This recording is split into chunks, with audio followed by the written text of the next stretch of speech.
Good evening, everyone. I'm Gene DiOrio of the Greystone Society, and it's a pleasure to welcome you all here. And I admire their courage in coming out on this very cold night. Rebecca Lukens, whom we're honoring, was born on January 6th, and it seems like every year when we do an event, it's always cold. In fact, it brings back memory of 20 years ago when we celebrated the 200th anniversary of her birth in 1794.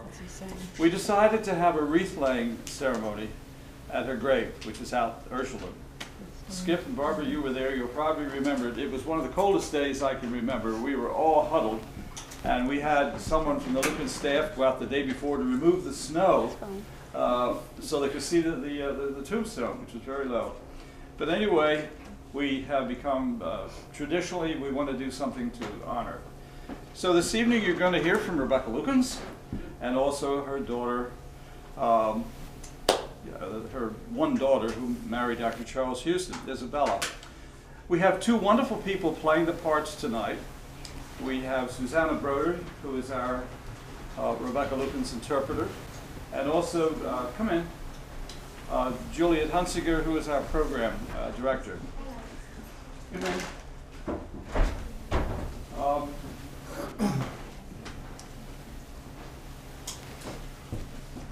Susannah Brody is very well known. She's an author, historian. She's written a number of books, and she happily volunteers for us at the Greystone Society, the National Iron and Steel Museum. She also does work at Hopewell and the Chester County Historical Society.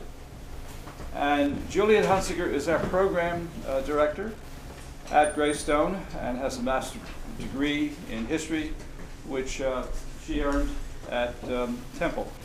So without further ado, I'm going to ask our two ladies to come forward, and you're going to be hearing personal reminiscences from Rebecca, and also from Isabella, some of the poetry that she wrote.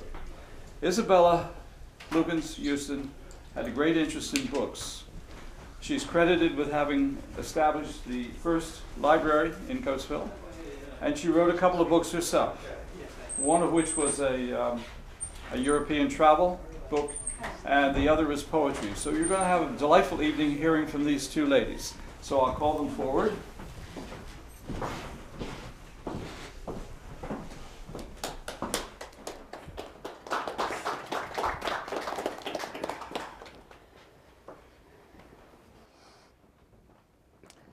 Rebecca W. Lukens, daughter of Isaac and Martha Pennock, born the 6th day of the 1st month, 1794, deceased the 10th of the 12th month, 1854, in the 61st year of her age. Oh, fondly, fondly, mother, my glad heart turns to thee. Dearest and best and kindest, thou'st ever been to me. And when I gaze around me, on this wide world of ours, on its shadow and its sunshine, its drear frost and its flowers, I remember those who look not on a mother's loving face. I remember those who know not a mother's fond embrace. Early in life, she was united to the worthy object of her choice, Dr. Charles Lukens, with whom she lived a few happy years, when this most kind an excellent husband and father was removed from earth.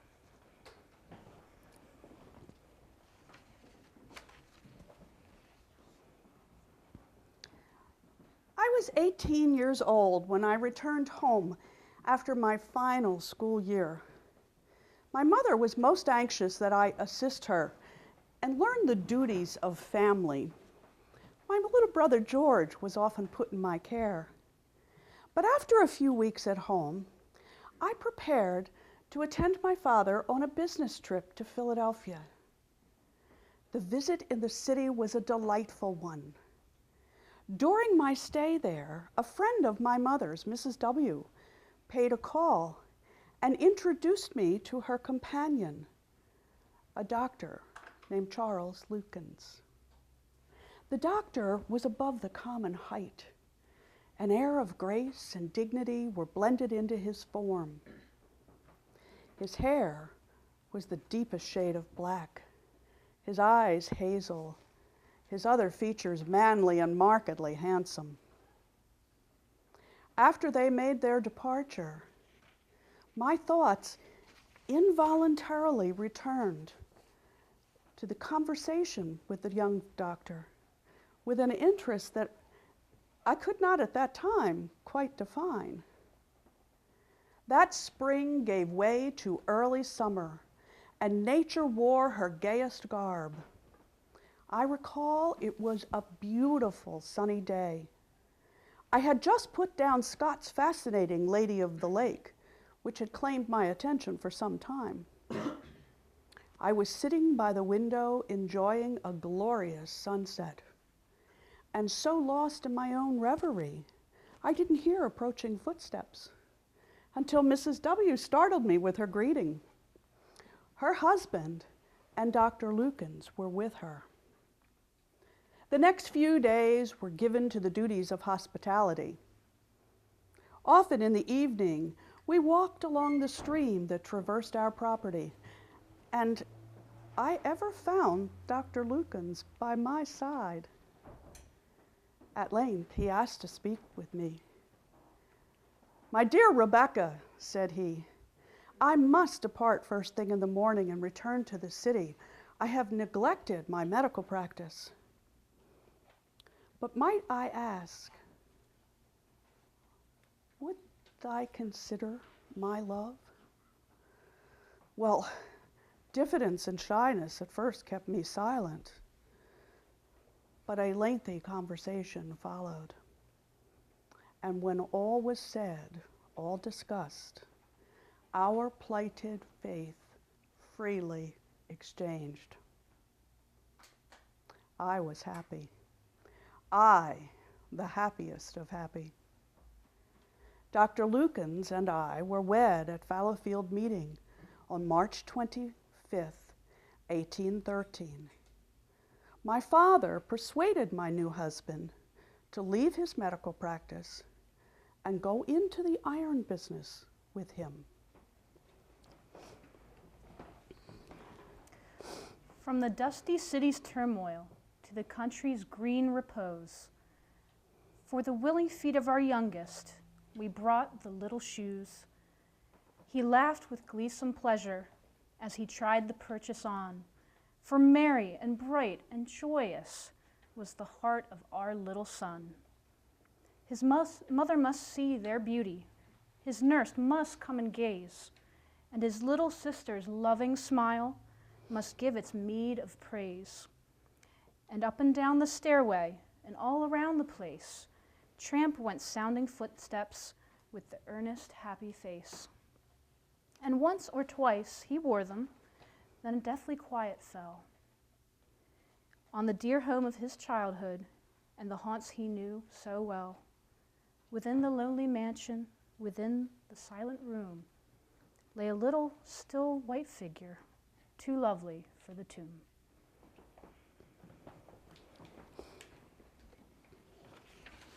A great joy came to us in August 1814 with the birth of our first child, Martha. It was about that time that my father began to urge us to come here to Brandywine. We concluded to come about the time our daughter Elizabeth was born. Everything was in dilapidated condition about the mill, house, and farm. Dr. Lukens was quite discouraged. There were many repairs needed, and we bore the whole expense. I often told my father I thought it scarce right that we should have so much to do, that the ironworks should have been put in good working order before we came. My father's reply invariably was, "What you are doing now will be a benefit to yourselves later, for when I am gone, this ironworks will belong to you."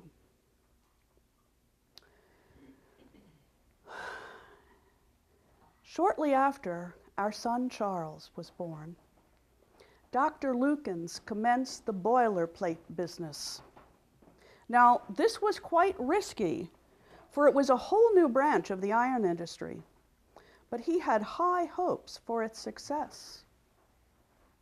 Does thee know that my husband, Dr. Charles Lukens, was the first ironmaster in America to successfully roll commercial boilerplate? But those were difficult times. The high costs of repairs, the challenges in refitting the mill to roll plate. But most of all, those years are remembered for the deep, deep personal losses. Our son Isaac was born in 1821, but died while still a babe. Isabella was born not long after his death. It was about that same time that the dam was destroyed in a freshet. Once again, we had high costs of reconstruction and repair. Dr. Lukens took a loan from my father for these. In 1824, my father, Isaac Pennock, died. His will did not clearly state that the ironworks would be mine. In 1825, we lost our beloved son Charles at the age of 7. His death had a devastating effect on my health. And I soon learned I was expecting another child. Then, in June that same year, I lost my dear and excellent husband. And commenced my long, bitter, lonely struggle with life. I will not dwell on my feelings now. When I looked around me, there was difficulty and danger on every side. That year came to a kinder close with the birth of my dear Charles Anna, my 6th child. I was left with 4 daughters to support and a promise I made to my dying husband. Charles asked me to continue with the ironworks, and I promised to comply. I think I must have possessed some energy of character, for I look back on it now and wonder at my daring.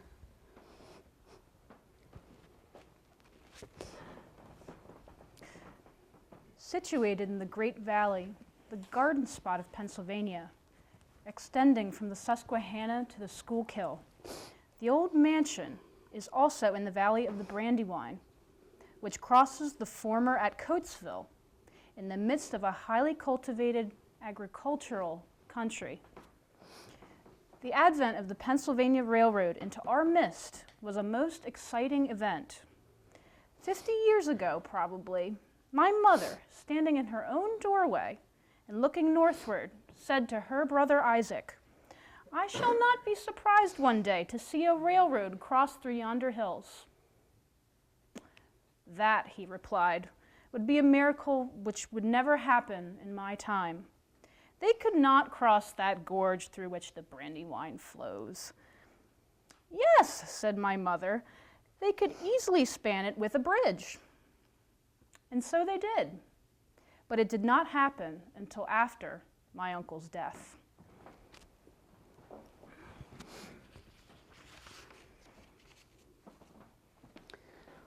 By the 1830s, the old mill had nearly gone down. Repairs were continually needed. There was nothing to do but to build a new mill.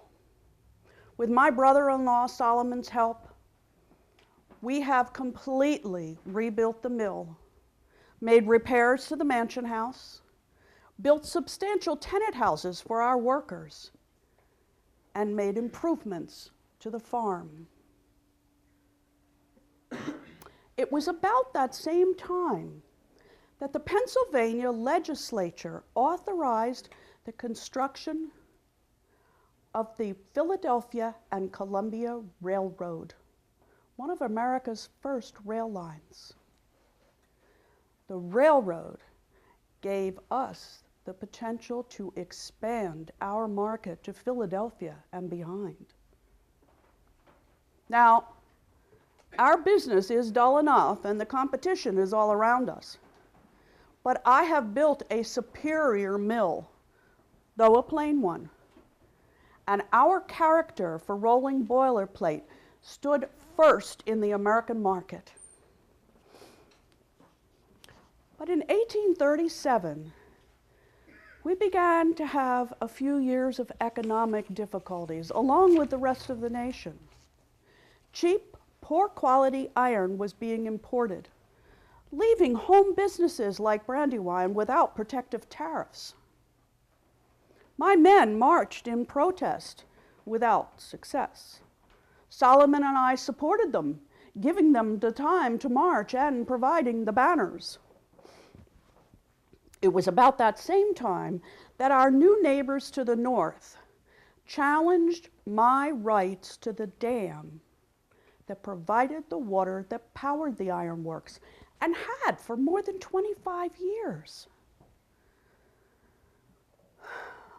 When all this was resolved, and I looked forward to living in harmony with family and neighbors, Solomon decided to move on after assisting me for 15 years. The books at that time were in the very capable hands of my eldest daughter, Martha, who came to join the firm immediately upon finishing her schooling. But Martha found that once the economy recovered and the railroad was fully operational, our business was expanding at such a degree that she chose instead, for a short time, to run my household for me. What a joy she has been to her mother. But then, Martha fell in love. I was so happy for her when she gave her affections to Abraham Gibbons, a young man of sterling character. They were married at Fallowfield Meeting in January 1841. The wedding dinner was served on my long porch. We draped canvas around the outside to keep out the chill. And Isabella decorated the inside with garlands of evergreen and holly. It was really quite lovely. Abraham joined the firm and has helped me enormously. Several years later, my two remaining daughters married in 1848. Interesting that both Charles Anna and Isabella chose men who were physicians from Philadelphia, just like my Charles. Charles Anna, my youngest, was quite determined to marry her young man despite my reservations. Dr. Tingley is not as stable as my other sons-in-law, and indeed, he seems to live for the day. Now, Isabella married a fine young man, Dr. Charles Huston. He has also joined the firm as partner, along with my other son-in-law, and has finally allowed me to retire and get some much needed rest. Oh, the lovely, quiet Sabbath morning, the beautiful autumnal Sabbath. How fresh and pure the air, how glowing the foliage, how exhilarating the influence. I sit in my dearest mother's old armchair and look around me upon the scenes of my home, soon to be not much longer. Thrills of pain, pleasure and pain alternate. Exquisite enjoyment of the present with a feeling of keen regret that my future path in life will separate me from this dear, familiar birthplace. Not a tree, not a shrub or flower, but is indelibly stamped on my heart. It has grown with my growth, It has strengthened with my years until there is no spot on earth with such holy and blessed associations as this house is to me. I love this room. It once contained husband and children and rang with the glad and merry laughter of happy, happy childhood. Thou resteth in the silent earth, my mother. The wintry winds are sighing o'er thy head. Thou sleepest well, no sorrow can awake thee, no tears recall the treasured, honored dead. The dear old home, so cherished by thee living, where thy loved presence gladdened all of yore, lies a forsaken and deserted dwelling. The haunts that thee knew once know thee no more. The memory of departed years, the kindred ties that bind us, the smiles of joy, the sorrowing tears, the links of love that bind us. I know another form will come to draw around our hearth, to share the happy hours of home, and to echo back our mirth.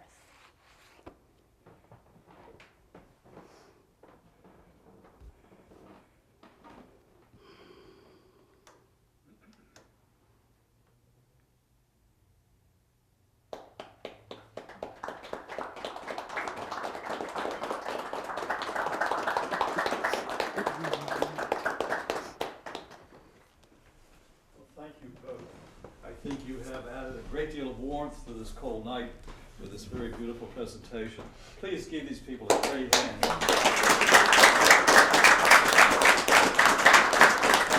For bringing so much of this wonderful story to life.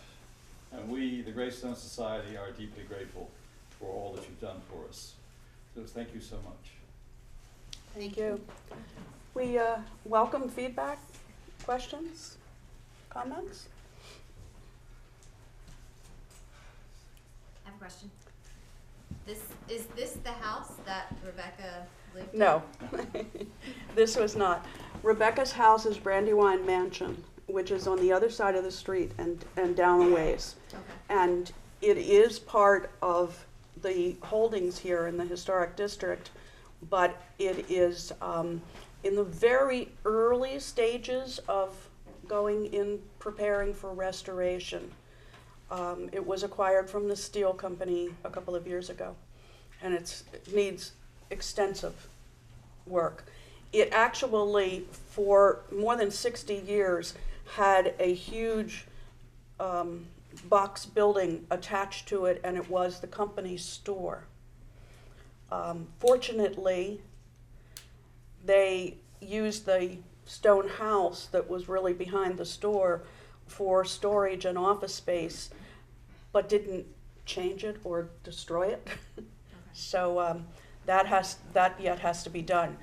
This house, Greystone, was built in 1889 by one of Rebecca's grandsons, one of the Hustons, A.F. Huston, and it was built for him when he married his young bride. Actually, Juliette probably has a little more information on this house, if anyone's interested, than I do. Yes, the owner of the home is the painting, A.F. Huston, above the paneling there. Okay. So that's what this home was.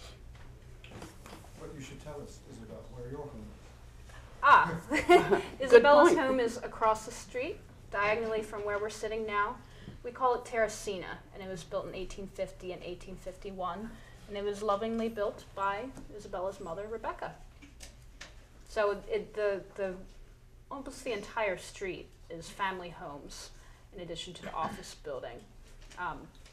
Brandywine Mansion, where it rests, you can imagine that Rebecca's mother had a good glimpse of what her daughter might have been up to, because it's really very close together there. Well, and Martha, the other surviving daughter, lived across the street in what's now the VFW. So this block of First Avenue really became a family compound. And other descendants built the house, the building next door that's used by the Association of the Blind was built by another grandson, Yes. one of the Gibbons, one of Martha's and Abraham's. And there was a house almost directly across the street, actually until more recently than we'd like to know, and it got demolished despite efforts to save it. Yes. And I think there was 1982. another one on the other side of VFW. There was another house that Yes, there was another Gibbons. William Gibbons, the son, who didn't work for the steel company, but he was with Parksburg Ironworks. Mhm. And he wanted to be close to his parents, so he built a large house in what would be termed, Queen Anne Victorian style. It was right at the corner where that empty lot is. And I remember it became an apartment house, and it became sort of a rat's nest, and then it had a fire, and then it was bulldozed. It was a style that most people would say today, oh, they got awful Victorian, but if it were now here, it would be a wonderful example of its period, which is usually the history of historic. And I wish it was there because it finished the block at that end, directly across the street from where the Rebecca Lukens house is, yes. Yeah. For any of you, are there any of you that have watched Downton Abbey? I just learned this in December when we were working the open house here for the holidays. The family, A.F. Huston and his wife, had 3 children. One died young, so they had 2 daughters. So it's husband, wife, 2 daughters, and 12 servants to keep this house running. And I think that's kind of interesting that we don't really think about the royalty or the way that people lived their lives back at that time. But England doesn't have it all full control of all of that. This must have been a pretty impressive place.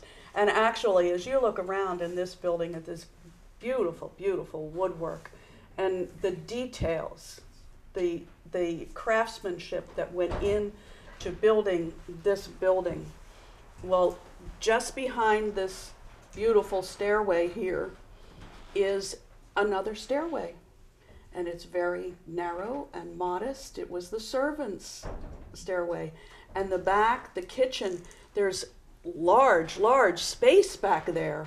But you can tell that, it's plain, it's not fancy.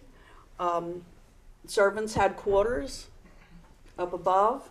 So, the family lived in all of this, and the bedrooms above here, and the servants were in all the other areas. Well, it's not quite Downton Abbey. No, not quite. But I was impressed. It was the grand 12 servants. Yes. An interesting note, which she's touching on, some of the properties were individually listed on the National Register. But 20 years ago, in 1994, to our great delight, the National Park Service gave us the dedication of this full group as a National Historic Landmark, which is the highest rating of landmark designation in the United States. And one of the reasons was because in this one block, you can see the progression from Brandywine Mansion, which was begun in the mid-18th century, added to, and then Terracina, the 1850s, and then later on in the late 1889, and then of course the Lukens office building, which was 1902. So in one block you could see the progression as the mill grew, the family's wealth grew, the architecture grew, culminating in this, which is probably the most architecturally important house ever built in Coatesville. Not the largest. The Worth family, who had a steel mill, had a very grand house on Main Street, which I remember as a boy. It's long gone too. But yeah, it was a progression of it. Gene, I think one of the things we may want to we've talked about A.F. Huston, my granduncle, and I'd like to compare him with my grandfather, Yes. Charles Lukens Huston, Yes. and how different they were. Yes. My granduncle was a playboy. He had a private car. He went to Florida. He had great. This was his home, and as you say, Downton Abbey. With my grandfather, it was across the street. Yeah. He actually helped run and did run the plant. Oh, yeah. And so he was the businessman for the industry. Well, my granduncle was president but he lives off the fruits of the labor, if you want to call it that. And I'd be really interested at some point if we could get a comparison, somebody author the comparison of the difference between my grandfather and my granduncle, because I think my grandfather was a Quaker, a practicing Quaker, who went to Savannah and fell in love with a woman who was the organist in Savannah and brought her here. And so there's quite a story in terms of how the company succeeded with the family, even though A.F. Huston went his way, but it was with grandfather who, and my father following him, brought the company around. That I think often happens, Skip, in families. For example, just a few months ago I toured Namur, which is one of the DuPont estates. It was Alfred. And Alfred DuPont was like your grandfather. Mm-hmm. He was the powder man. They met in the plant. DuPont adored him. He was so very practical. He managed the powder works. And like your grandfather, who was managed the mills and was responsible for a lot of the technical advances made at Lucas, including the big mill. The design of the 2-6 mill. The 2-6 mill. And Alfred DuPont was different from some of the other members. When the company was reorganized in the early 1900s, Coleman became president. Coleman was the administrator, the entrepreneur, but it was Alfred who really ran the powder works. So it's a different comparison. The point is very good that you're making there. I'd like to see somebody actually author the difference between the two, the lives of both, and more my grandfather and how he was the industrialist. Designed a lot of the flanging machines and also the rolling machines. One problem there is that we have, happily, a huge amount of your grandfather's papers, both business and personal. As you know, I went through all that when we went through here. A.F.'s papers have largely disappeared, so it's kind of hard to fill in all those questions. I don't know what happens to his papers. I remember I couldn't find anything. I was hoping to locate. But the only papers I've ever found of A.F.'s were in your grandfather's file when he wrote to him. But yeah, there's questions there. But I have to give A.F. credit for one thing. He was a man of taste and style. And when he built this house, he brought in a very talented firm of architects from Philadelphia, Cope and Stewardson. And this house is an example of the collegiate Gothic style that they began. And A.F. was apparently quite impressed because when he became president, he built the office building and he engaged Cope and Stewardson for that. Both of these buildings made the National Register, not just for history, but also because of architecture. So I have to give great uncle A.F. credit for good taste, because they are great. And I would like to say to the audience, you're visiting with Charles Lukens Huston III. Right. So he is, the Huston family is very, very committed to preserving all of this. Yes. Yes, I don't know what we do without it. They've been enormously helpful to the Gravestone Society. And one thing that you should make out, too, is that, you know, a couple of years ago, 4 years ago, we celebrated Lukens' 200th anniversary establishment. And aside from the longevity, was also the longevity of the family through several generations. It wasn't until, when your dad retired. Until then, the company was pretty well managed by the Lukens Huston family. Unusual. Usually in American history, the first generation establishes the business, the second generation grows it, the third generation is horses, racehorses, and yachts, and so forth. But the Huston family stayed with this through several periods. A lot of years ago, we had a gentleman working on a doctorate, and he was given permission to go through the company's archives in Hagley. And I worked with him and asked him, why did you choose Lukens? He said, well, you've been here forever. You have periods that coincide with so much of American history and the continuity of the family management. So, I think one of the things that came out of the story about Rebecca Lukens also was she was a lobbyist. And she actually journeyed, can you imagine her journey from here to Washington in those days? Bit of a trip. Because she was trying to defend the United States steelmaking from cheaper imports coming in from overseas. History repeating itself. History repeating itself. She was opposed. In fact, who was it? Henry Clay was running for president, and she wrote a little verse. Here's for a brighter day, hooray for Clay, or something like that. And remember, this is a time when women couldn't vote. Right. But she did get into that, yes.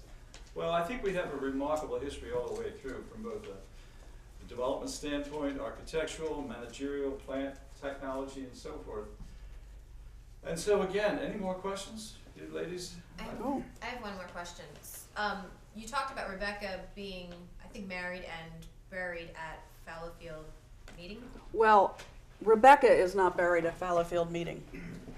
And that's a little history of the Quakers. In 1828, the Quakers had a huge split. In fact, they called it a schism. And the Orthodox and the Hicksite were the two groups at that time. And for the most part, the Hicksites were the activists. And when they split, Quakers believe in coming to consensus on things. So it was decided that whichever group was in the majority would retain the meeting house. So the Hicksites were in the majority in this area at the time. Rebecca was an Orthodox Quaker. So the Hicksites retained the Fallowfield Meeting, which is still active today. It still has a very nice burial ground. Rebecca funded the building of a small meeting house for the Orthodox Friends. And if any of you are familiar with Route 82, south of town, I mean, you can go down First Avenue and connect into it at Ursulton. But before the intersection where Ursulton is, where the Triple Fresh is, west of that, there is a little church and a tiny little burial ground. And that is where Rebecca is buried. And at least one of her daughters. Isabella, Her husband, well, Charles Anna, I think, is buried there too. I think so. Isabella's buried Yeah, there. Isabella's buried there? Okay. Rebecca's husband and her sons, who died young, were all died before this schism. So they are buried at Fallowfield Meeting. But Rebecca is at the little, or what originally was the Orthodox Meeting House. It is still a church. It is active. But she's in that little burial ground there. So then with her, she would have been considered a Quaker, right? Oh, she was Quaker, yes, So absolutely. Would her house have been more clean compared to this, or was it? I think it's more a different time. Okay. Rebecca's house is plainer, but that's because the oldest part of it was built before 1750. Okay. So it's quite an old, standard 18th century house. In fact, the second part of the house was built in 1788. And Rebecca and her husband did not add on to that. I believe they might have been the ones to add the porch, but I don't know, and I'm not an architectural expert. But her house is not unusual for the time in which it was built.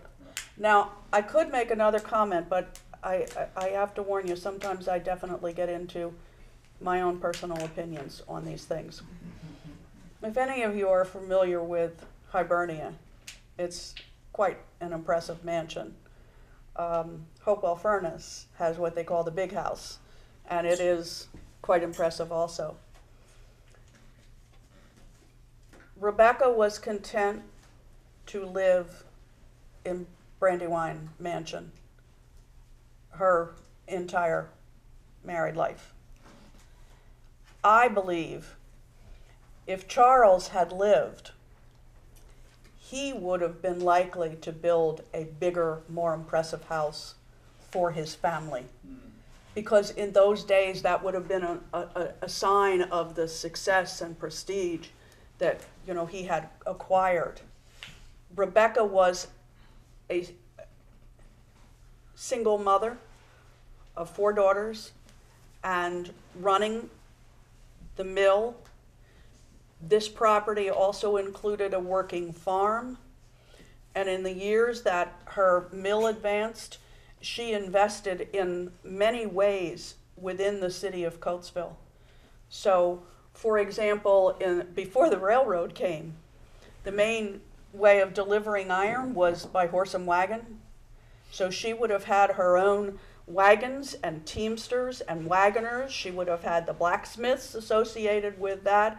You know, all of the side businesses that would have been connected with running a very successful iron mill. And we have records that we're actually just beginning to really delve into in the life of Rebecca Lukens and learn just how many properties she owned in the area, her connection with the trains, with the railroad. You know, they have their own railroad line connecting in to the main railroad, and Rebecca owned and developed all of that stuff. So she had a very, very busy life, and frankly, I don't think that she really thought about the need to build a big fancy house. But I suspect that in the years had Charles lived that he would have done something like that. What Rebecca did do was she built the nice houses for her daughters. So she again was doing what was typical of a successful ironmaster. She is doing, you know, more for her family. So when Martha and Abraham married, she built the house that's now the VFW. Now, it's an earlier style than Isabella's house, but it also has gone under incredible changes, aside from the fact that the VFW has it now. That one, many, many years ago, had a fire on the upper floor, and so the roof line has been changed quite a bit. But it's a big house, although plainer. Isabella's house is beautiful. Terracina, if you have never seen that, you have to see that. That's the one with all the trim and everything. It's just a lovely house, and it really demonstrates both Isabella's taste and her mother's love for her daughters. But that's what Rebecca did. She was happy to stay in her house, which, by the way, used to be bigger. When they paved the road in the early 20th century, they actually removed half of the original house. I think it's good to note also, she was also the first woman member of the Franklin Institute in Philadelphia. She's listed as that. We just found that out not too long ago. Yeah, we learned that a couple of years ago with one of the speakers here at one of the lecture series. We could get a commercial for the lecture series. But yes, we learned that. We were surprised about that. And unfortunately, a lot of the records at the Franklin Institute were disposed of by one of their directors on a cleanup thing at some time. And were Yes. her son-in-laws all Quaker? Not originally. Well, Abraham, I think, was originally. I'm not sure. Charles wasn't, was he? No. No, he was not. But Abraham was.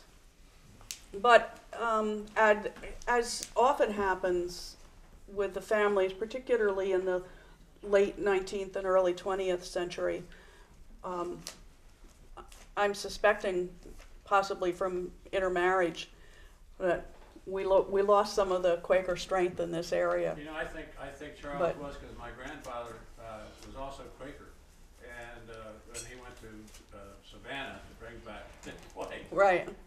he didn't renounce his Quakerism, but Right. he practiced and tried to do both. And because he always talked to me about thee and thou, and every time, so the language was always there. Oh, okay. When he died at the age of 91. And Rebecca's husband was Quaker? in Rebecca's Philadelphia? husband was Quaker. Okay. Yes. Charles Lukens was part of a very large family that was originally in the Germantown area of Philadelphia and up into Abington, going north in that area, but they were Quaker. And his ancestry has been well documented back to one original, Jan Luken, who came from the Netherlands, I think. It sounds Dutch. It does, yes. And I'm not positive, I'm on shaky ground there, but I think he came from think you're right. I've read that also. Mhm. And he settled in Germantown with some of the other German immigrants that came there. But they were Quaker. I think we need to check that out, because I think all the Lukens, there were 11 of them, and I think they are all German from the Black Forest. That way they come from. Well, I can tell you from my own background that there's a bit of a, it depends on how far back you're going, because I have ancestry on my father's side from Lancaster County. And when I looked it up, I had assumed that it was German. The name was Rocky, which by the time my father's ancestors were around was spelled Rockey. Well, in research we find that they came in the 18th century and the name was Roche with an accent on the E. It turns out that they actually were French Huguenots who had, for religious freedom, moved from France to Germany for a couple of generations before they came here. So they would have said that they were German, but their ancestry before them were actually French. Well, I just And looked their name was originally pronounced Roche, Right. but the Germans put the k sound on it. So it became, instead of Roche, it became Rocky. Right. Well, I know the Lukens was L-U with the 2 dots, K-I. Right, right. So during that early Protestant development in Europe, the families moved around a bit there. So you have to kind of double check the generations going further back to find that out. Well, we're getting really distracted. Go ahead. What was so bad about Dr. Tingley? Oh, goodness. Okay. I got to stand for this one. And any of the people that have seen my program before, when I'm doing it solo, Juliette and I decided that it was time to do something different, and I kind of twisted her arm to create this. Besides that, we had both discovered Isabella's book, Autumn Leaves. And wonderful discovery, I knew it was a poetry book. What I didn't realize was that she has at least 3 places where she does several pages of prose. And that's where she is talking about her family, she's talking about her mother, she's talking about her house. Well, in my full program, we obviously had to select bits and pieces for the program tonight. I just have one interjection. Okay. So everything I said tonight during the program is in that book, Autumn Leaves, that she wrote. So nothing that I said tonight was an invention of any kind. It was all within that poetry book. And we made copies of it, and we have it sitting out on the table there if you'd like to take a look at some of the things that she wrote and some different things about the family and that kind of thing. So this whole script was taken from that poetry book that she wrote. So, Yeah, and we were really excited when we actually got our hands on and started reading the passages of it. And most of her poetry is about family and things that happened in her life. Okay. Dr. Tingley. All right. I already explained to you that Charles Anna was determined to marry her young man despite my reservations. Dr. Tingley is not as well grounded as my other sons-in-law. Indeed, he seems to live for the day. A year after they married, Charles Anna gave birth to a baby girl, Annie, and died within the month of childbirth fever.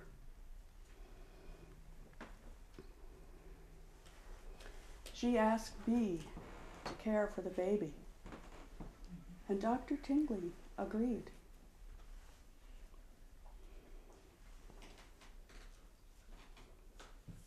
I worried, though, about what he might do.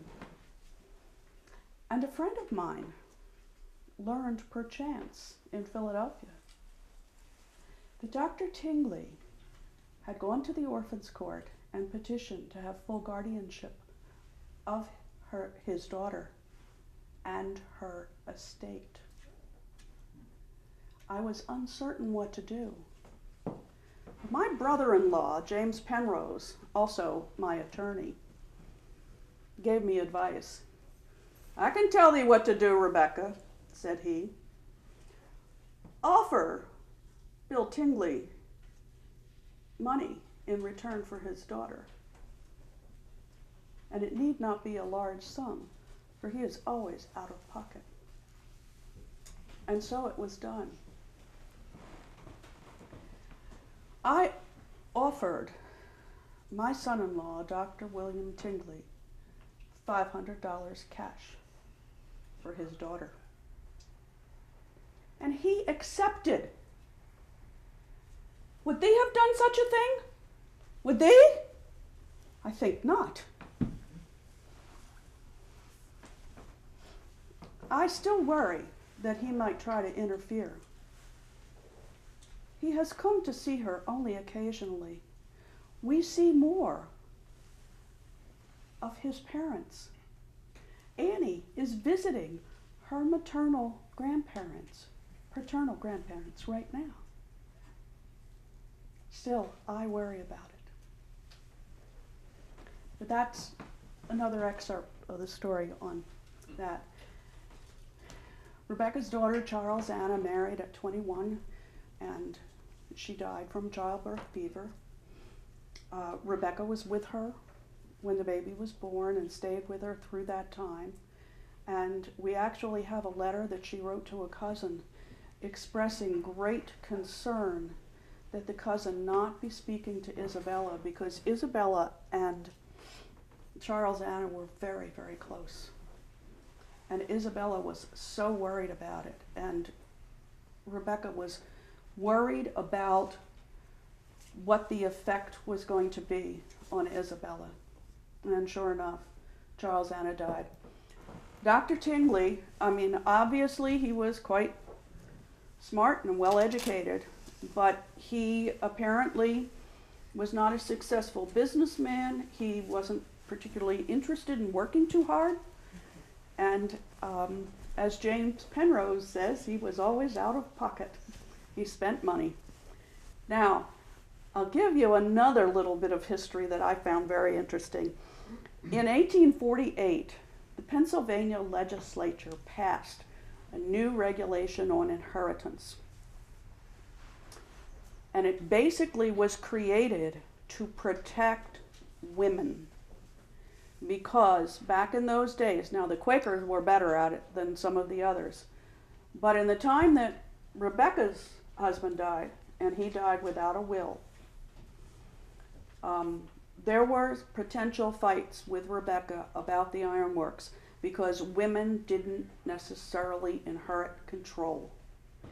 Even if those women were the ones that brought the money or the wealth to the marriage. So in 1848, a rather liberal-leaning legislature passed a law that if it was kind of automatic, if somebody died without a will, half the money, half the estate went to the widow or widower, and half went to surviving children.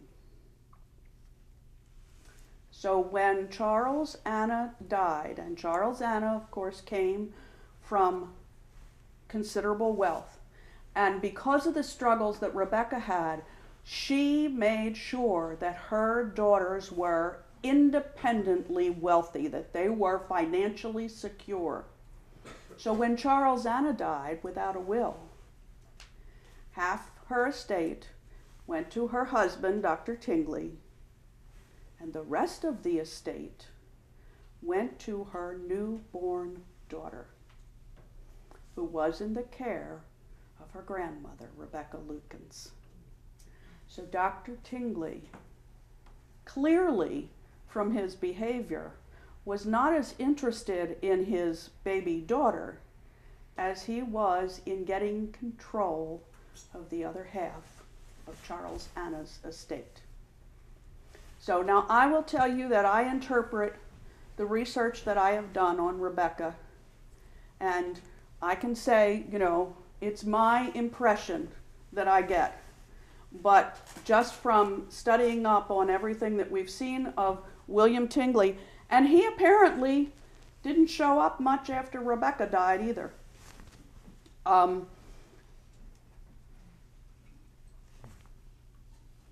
Annie, also named Charles Anna after her mother, grew up in this family community here.